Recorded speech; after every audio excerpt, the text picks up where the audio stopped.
بسم اللہ الرحمن الرحیم۔ السلام علیکم۔ میرا نام شبیر احمد ہے اور میرا جو بھی بھائی یا بہن میری یہ کہانی سنے وہ میرے لیے دل سے دعا کر کے جائے کہ اللہ تعالیٰ میری زندگی میں دوبارہ سکون اور اطمینان پیدا کر دے۔ ہماری کہانی کا آغاز ایک چھوٹے سے گاؤں سے ہوتا ہے جہاں ہم دو بھائی اپنی ماں کے ساتھ رہتے تھے۔ میں بڑا تھا اور میرا چھوٹا بھائی علی مجھ سے عمر میں چھوٹا تھا۔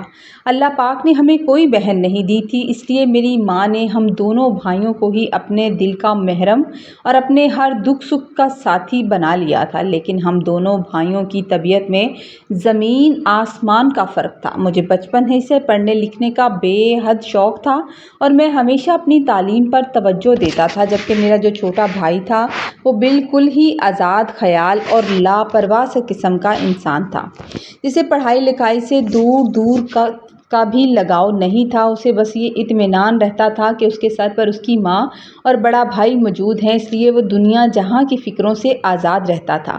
امی اکثر اسے پیار سے غصے سے بھی سمجھاتی کہ علی کچھ پڑھ لکھ لو، زندگی میں کچھ بن جاؤ، کل کو اپنا بوجھ خود اٹھانا پڑے گا۔ تو وہ ہمیشہ ہنس کر ٹال دیتا اور کہتا، اماں جب آپ اور بڑے بھائی میرے سر پر موجود ہیں تو مجھے کسی بات کی فکر کرنے کی آخر ضرورت ہی کیا ہے؟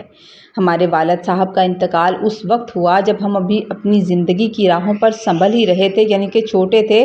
ابا جی کا چینی اور چاول کا ایک بڑا ہول سیل کا کاروبار تھا۔ وہ اکثر سیزن میں یہ ساری چیزیں بڑی مقدار میں خرید کر رکھ لیتے تھے، یعنی کہ جمع کر لیتے تھے، اور جب بازار میں ان کی قیمتیں تھوڑی بڑھ جاتی تو وہ انہیں آگے بیچ دیتے تھے۔ ابا کے جانے کے بعد میں نے اپنی پڑھائی جاری رکھنے کے ساتھ ساتھ اس خاندانی کاروبار کو بھی سنبھال لیا اور اپنے چھوٹے بھائی کو بھی آہستہ آہستہ اپنے ساتھ کام پر لگا لیا تھا۔ سچ کہتے ہیں کہ جب تک بھائی آپس میں مل کر خلوص دل سے کام کرتے ہیں اور ان کا مقصد صرف اپنے گھر کو چلانا اور ماں کو خوش رکھنا ہوتا ہے تو اللہ تعالیٰ ان کے کاروبار میں اپنے غیب کے خزانوں سے برکتیں ڈال دیتا ہے۔ ہمارا کاروبار بھی دن دگنی رات چگنی ترقی کرنے لگا اور ہم خوشحال ہو گئے۔ لیکن یہ بھی ایک کڑوی حقیقت ہے کہ جب بھائیوں کے درمیان تیرا اور میرا کی دیوار کھڑی ہونے لگتی ہے اور پیسوں کا حساب کتاب دلوں میں فاصلے پیدا کر دے تو چلتا ہوا کاروبار بھی اچانک سے ٹھپ ہو جاتا ہے اور اس سے ہر قسم کی برکت چلی جاتی ہے۔ جب ہمارا کام بہت اچھے سے چمک اٹھا تو اماں نے ہم دونوں بھائیوں کے فرض سے سبکدوش ہونے کا فیصلہ کر لیا اور ہمارے لیے اچھے رشتوں کا انتخاب کر کے باری باری ہم دونوں کی شادیاں کر دی۔ میری شادی سمینہ سے ہوئی تھی، جو ایک سلجھی ہوئی لیکن اپنے حقوق کے معاملے میں بہت زیادہ حساس خاتون ثابت ہوئیں۔ شادی کے کچھ ہی عرصے بعد گھر کی فضا آہستہ آہستہ بدلنے لگی۔ میری بیوی سمینہ اکثر تنہائی میں مجھے یہ پٹی پڑھانے لگی، سمجھانے لگی کہ آپ دن رات اتنی سخت محنت کرتے ہیں، سارا کاروبار تو آپ اکیلے سنبھالتے ہیں، جبکہ آپ کا چھوٹا بھائی تو بس نام کا شریک ہے اور زیادہ تر وقت آوارہ گردی میں گزار دیتا ہے، اور اس کے باوجود آپ کی اماں سارا خرچ اس کے ہاتھ میں تھما دیتی ہیں اور اسے آپ سے زیادہ نوازتی ہیں۔ شروع میں تو میں نے اس کی باتوں کو نظر انداز کیا، لیکن جب روز روز ایک ہی بات میرے کانوں میں پڑنے لگی تو آہستہ آہستہ وہ زہر میرے دل کے اندر بھی اترنے لگا تھا۔ مجھے واقعی محسوس ہونے لگا کہ میری ماں میرے ساتھ ناانصافی کر رہی ہے اور علی کو زیادہ چاہتی ہے۔ ایک دن یہ غبار اس وقت باہر نکل آیا جب میں سیدھا اماں کے پاس گیا اور ان سے جھگڑ بیٹھا۔ میں نے تلخ لہجے میں کہا، اماں میں دن رات اتنی محنت مشقت کرتا ہوں، اپنی جان مار کر سارا کما کر آپ کے ہاتھ پر لا کر رکھتا ہوں، اور آپ ہیں کہ بنا سوچے سمجھے سارا پیسہ علی پر اڑا دیتی ہیں جو اسے فضول خرچیوں میں ضائع کرتا ہے۔ میری ماں نے انتہائی حیرت اور دکھ سے میری طرف دیکھا، ان کی آنکھوں میں آنسو آ گئے اور وہ بولی میرے بچے، آج سے پہلے تو نے کبھی ایسی بات نہیں کی، تو ہمیشہ اسے اپنا چھوٹا بھائی سمجھ کر اس کی بڑی بڑی خطائیں بھی معاف کر دیا کرتا تھا۔ آج تیرے منہ سے یہ پرائی بات سن کر میرا دل اندر سے ڈوب گیا ہے۔ میں نے اسی وقت اماں کے اس دکھ کو بالکل محسوس نہیں کیا اور اس کے بعد گھر میں آئے روز پیسوں کی تقسیم پر تکرار ہونے لگی تھی۔